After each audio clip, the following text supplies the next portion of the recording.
Muhammad sallallahu alaihi wasallam said in a hadith, Ibn Abbas radiallahu anhu, the great Sahabi, who is called Turjuman al-Quran, the translator of the Quran, one of the greatest Sahaba in terms of the knowledge.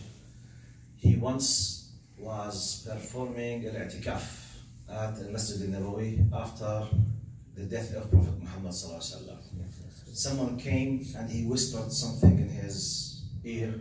Then Ibn Abbas left his place, left his i'tikaf, and he followed this person.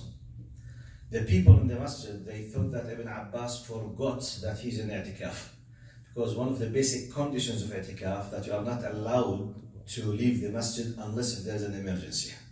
So you have to stay there if you have the intention of i'tikaf. So the people thought that Ibn Abbas forgot. Then they said, Ibn Abbas, أنت في اعتكاف. يعني, have you forgotten? You are in i'tikaf. طبعا he knows that he's in i'tikaf and he was leaving the masjid. Then he said, he pointed with his finger to the grave of Prophet Muhammad sallallahu alaihi wasallam. He said, إني سمعت صاحب هذا القبر. I heard the one who's in this grave, which means Prophet Muhammad sallallahu alaihi wasallam. Said, من سار في حاجتي أخيه المسلم حتى يتمها له كان خيرا له من اعتكاف 50 ليلة في مسجدي هذا. He said, the one who helps his brother in his need, in his problem, till the problem is solved, is better than having an i'tikaf of 50 nights and days in my masjid. Now, the point, this is from one angle, to show how greatly Islam is supporting doing the khair. Number two, now in another hadith, part of the hadith, Prophet Muhammad was emphasizing greatly how important is what we call إدخال السرور على قلب المسلم. قال وسرور تدخله إلى قلب المسلم. Now, one of the things that brings you the reward, the ajr greatly, just to be the reason or to cause happiness into the heart of your brother. And the lowest of what we can conclude our talk is تبسمك في وجه أخيك صدقة. Just a smile in the face of your brother is a charity, is an act of charity. It is sadaqah. So, the conclusion.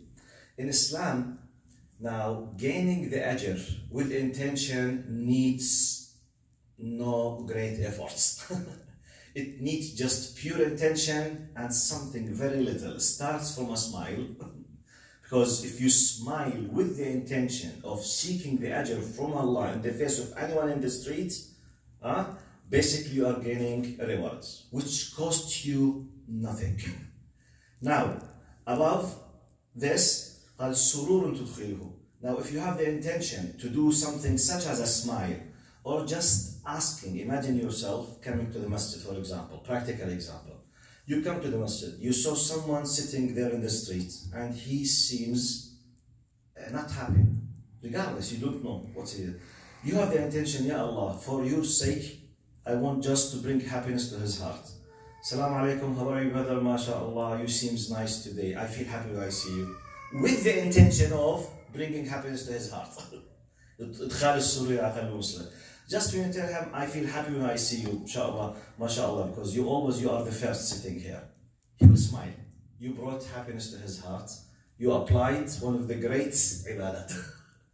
Look, and you can imagine many things, wherever you go. And the most, من سار في حاجة أخي حتى يتمها له كان خيرا له من اعتكاف 50 ليلة في مسجدي هذا. Now, one of the examples of something that, and sometimes, now solving a problem needs from you maybe 2 days continuously making telephone calls, no more than, and the problem is solved. It's equal. You know what does mean equal? Let's make it very quickly mathematically, and I'll finish my talk. Imagine that I'm living in Canada now. If I want to leave my work for 2 months, I need 2 months off without salary. Imagine that I'm earning $5,000 a month. So I will delete from my earning $10,000. But I will sit in the Medina Munawwara for 2 months, traveling ticket with a hotel for 2 months. It will cost me at least 15,000 to 20,000 Canadian dollars, plus 10 that I will lose because I have 2 months off. Now, 25 to 30,000. My family, they don't have any supporting system, so I have to earn money just to spend on them because I have no work and I have to spend there. Another 2 months, maybe I need an extra 10,000. Now, to stay in Al Medina, going from Canada, and to spend for i'tikaf 2 months, it will cost me around $40,000. Now, spending 1 night with 10 telephone calls, supporting someone in his problem till it is solved, it's equal to paying $40,000, spending 60 days at Al Medina. And you just go wild and think, what can you do with this kind of khair? As Allah subhanahu wa ta'ala to help us really to be true good Muslims, loving the khair for others.